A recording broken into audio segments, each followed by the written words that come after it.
When you launch Arc Welder, it can take a few seconds. So I already have it running here. If I switch over to Arc Welder, first thing I do when this app launches is I hit the left arrow. And I'm talking about the arrows in between the keyboard on the left and the number pad on the right in the middle where, well, it's off to the right, but you know what I'm talking about, the up, down, left, and right arrows.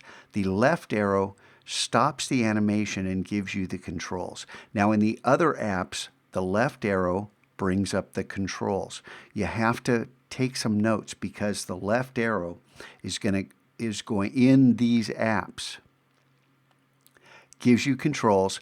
The right arrow says generate something new. And if I click on the right arrow again, we get something new. You notice that little glitch. Now these are different, but it's not noticeable because of the default settings. Now I'm not going to go over all of this. The blend mode here, this is for when opacity is not set way up high, but turned down low. Now the blend mode starts to be important because you're going to get different effects depending upon the blend mode. And you notice all kinds of stuff up here. This is the seed, and there's just so much power in this app. Let's not worry about all that for right now. And then, color. Let's just pick something.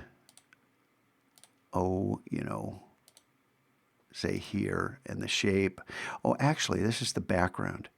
I like to make the background, let's make it white. Pull this all the way over. Oh, that's black. Jeez. Okay, been a while. And then for color, we'll pick something. There we go. Start color. But to control the color, I want the color lerp, and that's spelled correctly. I want the lerp to go up pretty high, which means I want you to take this color and then jump it all over the place. And then the animation speed, this is way too fast. I slow it way down. You can pick where you want, but something much lower than 5 because it's just crazy. Now, the spacing lerp, notice how everything just is moving out at a very mathematical progression, okay? Every single one of these just jumps the same amount. Where'd that go? Right here. So we can change spacing and then move that lerp so that there's variety, okay? And the weight minimum and maximum. Right now, everything is the exact same width. If that's what you want, go ahead, okay? But let's just change this up.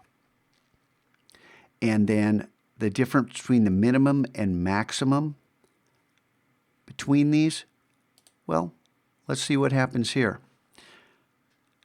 Arc count, initial radius, that's this gap right here. How small do you want this to be? If you set it up here, it's going to be larger. Okay?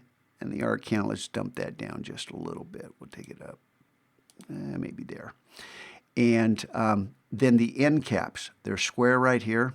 You can round them off. I kind of like them square most of the time.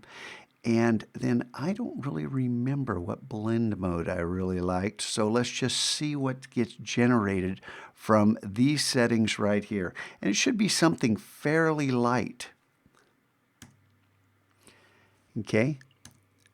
Now you can see when I hit that right arrow, I'm definitely generating very different versions of this. But every single one of these is half. So I'm going to hit the left arrow to bring up the controls and the minimum length, maximum length. I want the minimum length to be kind of short and I want the maximum length to be kind of long. And now let's look and see what's created.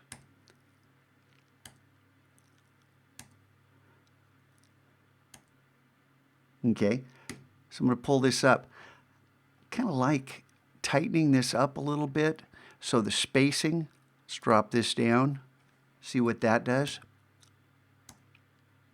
And you can see there's a ton of variety.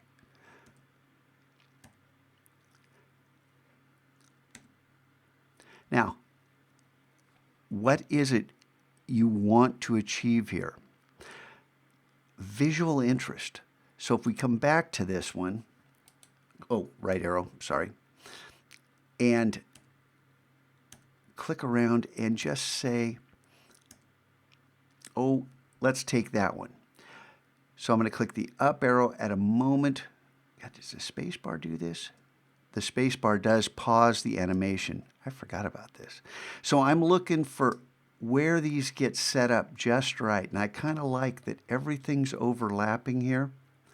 And if I hit the up arrow, that's now saved out here. If I jump back to Generative Launcher and go to Arc Welder and say, show me my saved images, Arc Welder opens this up, and inside this folder, you'll have one image and one preset.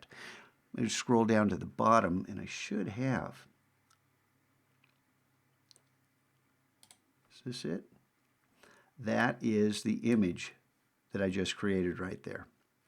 And then I can pull this down, drop this on Illustrator, and just like, here, I'm going to hit Command minus. And you can see there's some really odd things going on here. But we have, if I click out here, we've got that same clipping mask.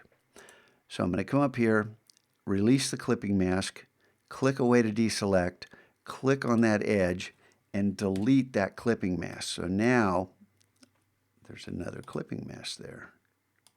Can I still select these guys? Let's delete that one. There we go. There's two clipping masks on Arc Welder.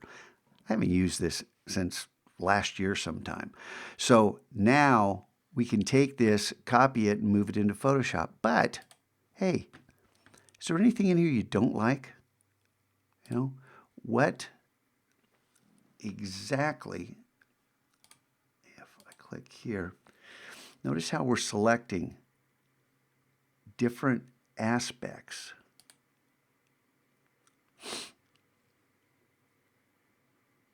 What happens? Yeah, that's not going to work. You don't want to do that. Command Z. How did I do that? You can rotate around the center. Well, for right now, I'll play around with this off that because it goes over halfway. If it's over halfway, you should be able to rotate these.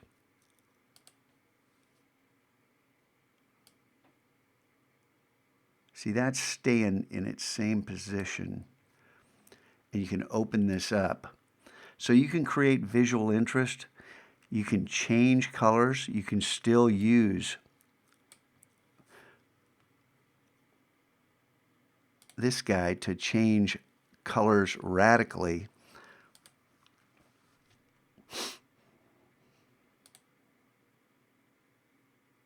You know, and there's no undoing. You click OK, you got this thing. So I like those colors a little better. So now I can copy this and take this into Photoshop and begin to manipulate it. Sorry for fumbling around, but this is what I want you doing. I want you experimenting and seeing what you can do.